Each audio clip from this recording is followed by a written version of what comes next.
In this last example for section 10.4, we're still multiplying two binomials. The only differences here as we're going through these, what we're going to end up with is we're going to end up with something that are called a difference of squares.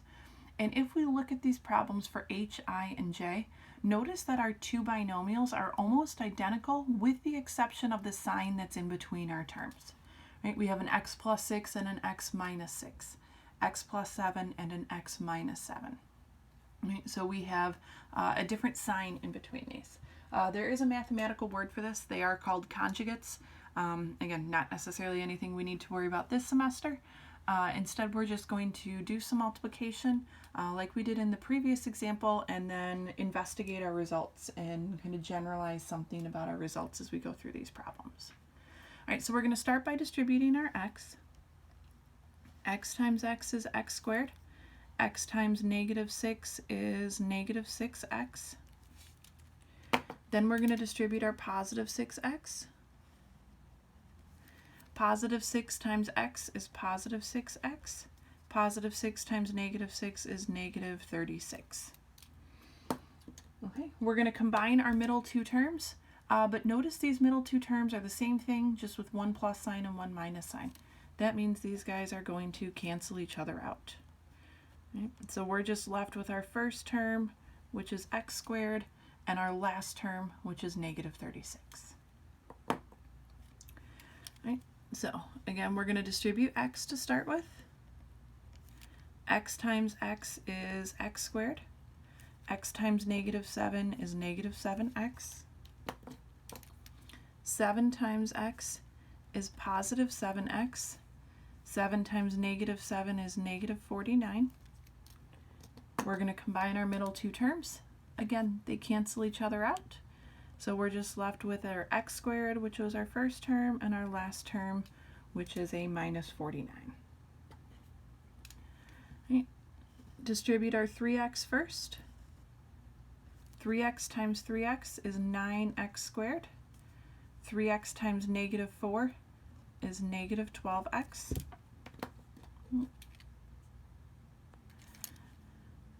Now we're going to distribute our 4.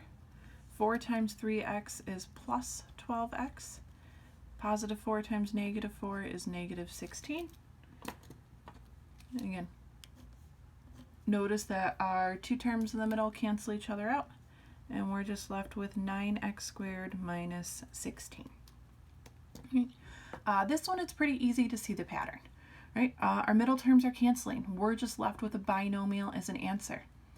In this binomial, our first term and our last term are perfect squares. Right? X squared is a perfect square. 36 is a perfect square. 49 is a perfect square. 16 is a perfect square. And in between our two terms, we have a minus sign. Right? So we refer to these types of problems. Right? A minus sign or a subtraction sign means difference.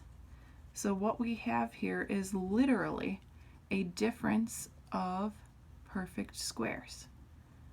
Right? So we call these results a difference of squares.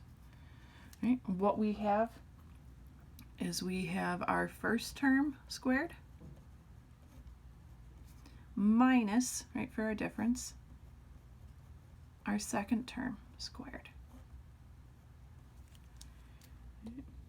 We can also generalize this as a formula like we did for our perfect squares. So our formula for our difference of squares, right, a plus b times a minus b, and it doesn't matter which one's a plus sign and which one's a minus sign. I could switch these. I could do a minus b first and a plus b as my second term. Right? Our first term squared is a squared, a minus sign, right, and then b squared. Right?